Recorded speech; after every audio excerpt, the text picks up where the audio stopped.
Hey, what's up everybody? Welcome to the channel today. Excited to be checking out the McFarlane DC Multiverse Clayface. Bit of a big boy right here. Quick look on the side and a nice little picture of him. From the back, unfortunately, his eyes do not light up. Alright guys, that's the box out the way. Let's get this guy open.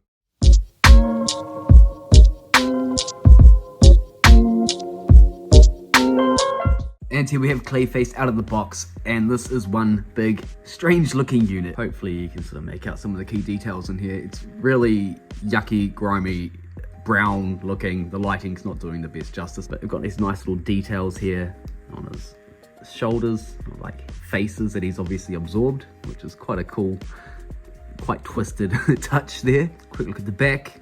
Very sloppy. Alright guys, and in terms of accessories, we've got a stand, which is kind of redundant in my opinion. It's not a lot larger than his foot, so I mean, it's going to have a little bit of extra protection there, but it makes him look like he's on a lean, which, yeah, I'm not going to use.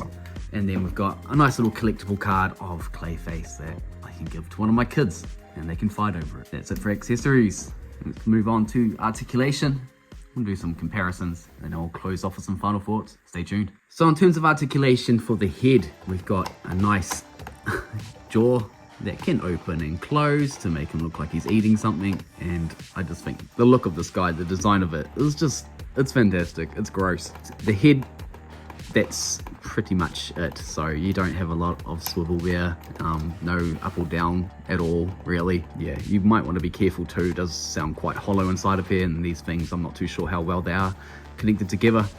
It is quite a noisy toy. In terms of arms, our shoulders can pop out like that, and then we've got joints here, but very limited articulation within the elbows. It only moves on my one click, so it's barely noticeable at all. But there you go. Same for the other side. I am a little bit cautious because it doesn't sound like he really wants to articulate. Maybe it needs to be heated up in my one.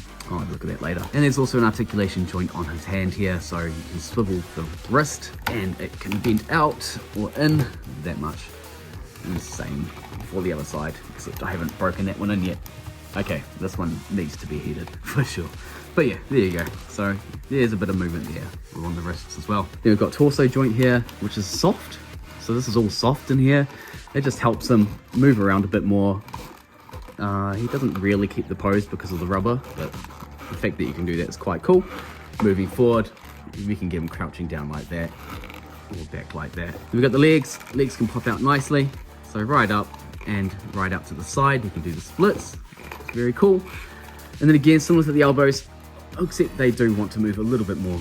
We do have some nice bend here and the knee swivel. So yeah, that's it for articulation. Let's move on to some comparisons. And for the first size comparison for Clayface, here we have him next to the Mezco Ascending Knight Batman. And as you can see, he's considerably taller. I think it's a very good fit. Let's move on to the Sovereign Knight. And here we have him next to the Sovereign Knight Batman, which is the middle-aged Batman. And again, pairs up quite nicely.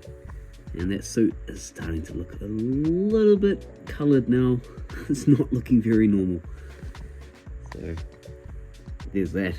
But Clayface looks great. And there's not much room. I need to move some things around, but here's Clayface next to some of the other rogues from DC. Clearly I need my own Batman rogue shelf. I'll work on that. And bring it in for some final thoughts on Clayface, and this is actually a lot better than I had expected, which my initial thoughts were this looked like a giant piece of brown plastic. You know the rest of that saying. But hey, surprisingly, he's okay. Not the most articulated figure in the world. I'm pretty sure we all knew that going into it, but what he does have there, it's workable, you know, and for a figure of this size, to be fair, you're not going to get him into any crouching or agile poses. You know, that's not what Clayface is known for. He's known for being a very large, typically monster looking character, unless he is taking the disguise of somebody, which is one of his powers. But hey, I digress. Overall, I'm very happy with this Clayface. It's going to make a very worthy addition into my Batman collection and display, and I'm excited to be putting him up next to the Wilderness Hunter Killer Croc and to see how he fares against the multiple Batman that I have. Alright guys, I will end this video here. Please do like the video and subscribe to the channel if you have not already. I will be doing a live video giving away a Mezco 112 Collective Atticus Doom figure, so please do subscribe to the channel, leave a comment on this video, And yeah, I'll see you then. Take care of yourselves, everybody. Peace.